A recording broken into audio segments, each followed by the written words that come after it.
Fala, gente, mais uma aula hoje no canal Geografia é aqui. Meu nome é Mário Sérgio e o tema de hoje é urbanização.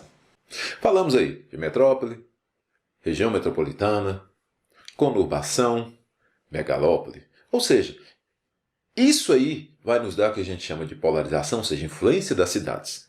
Desta forma, pensando nessa influência, nós também vamos ter um outro conceito que aqui a gente chama de rede urbana. O que é a rede urbana? É a rede de inter-relações entre as diversas cidades. Essas inter-relações podem ter relações de dependência, relações de trocas, comércio e daí por diante. Bem, a rede urbana é formada por um conjunto de cidades. Desta forma, nós vamos ter, pelo menos no Brasil, a ideia de, primeiro, metrópole nacional. Quem são as metrópoles nacionais no Brasil? São Paulo, Rio de Janeiro. Ou seja, são duas cidades que influenciam o país como um todo. Depois disso, nós vamos ter as metrópoles regionais. No Brasil, nós temos uma série de metrópoles regionais. Isso é instituído por lei. Belo Horizonte é uma delas, Curitiba, Salvador e algumas outras. Essas metrópoles vão ser cidades que influenciam basicamente uma determinada área, região. Belo Horizonte é o exemplo que eu estou pegando mais latente aqui. Influencia quem? Influencia praticamente todo o estado de Minas Gerais, um pedaço do estado da Bahia e algumas áreas próximas aqui de outros estados. Depois disso, nós vamos ter a capital regional. Para pegar um exemplo prático, Montes Claros é uma capital regional. Ou seja, ela influencia não só o norte de Minas, mas o nordeste de Minas Gerais, o noroeste de Minas Gerais e chega também à região sul da Bahia. Então preste atenção no poder de influência que Montes Claros tem. Todavia, é importante que a gente entenda. Falei com vocês rede urbana, preste bem atenção. Montes Claros é influenciada por Belo Horizonte, que é uma metrópole regional.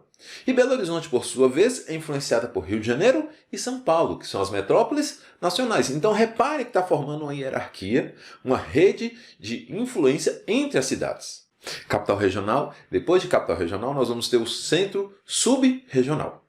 O que é o centro sub-regional? É uma cidade que influencia não só a sua zona rural, mas também as cidades do seu entorno.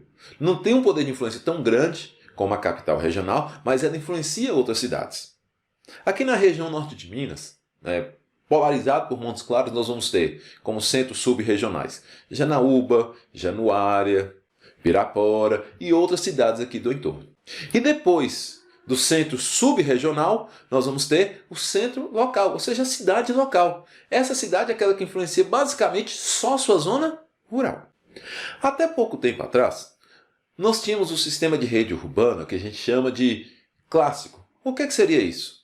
A dependência hierárquica de cima para baixo, ou seja, a influência da metrópole nacional, depois vinha a metrópole regional, depois vinha capital regional, centro sub-regional, até chegar no centro local, na cidade local.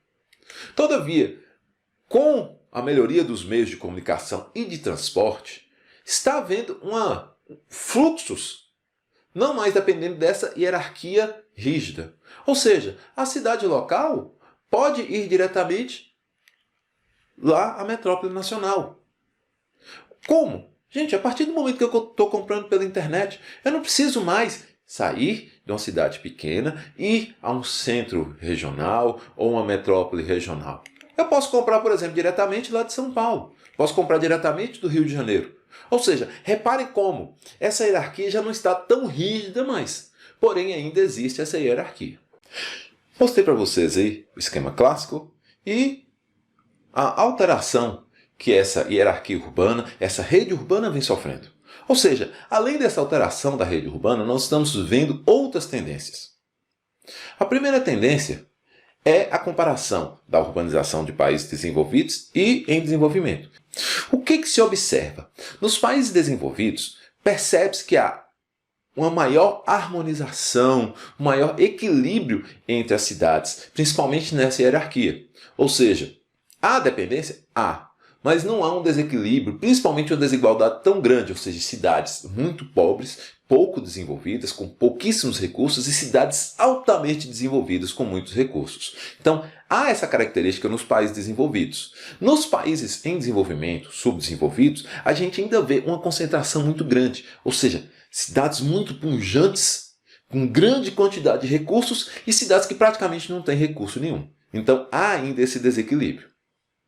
Outras características que também estão sendo vistas, né, nesse sentido é com relação ao crescimento das cidades.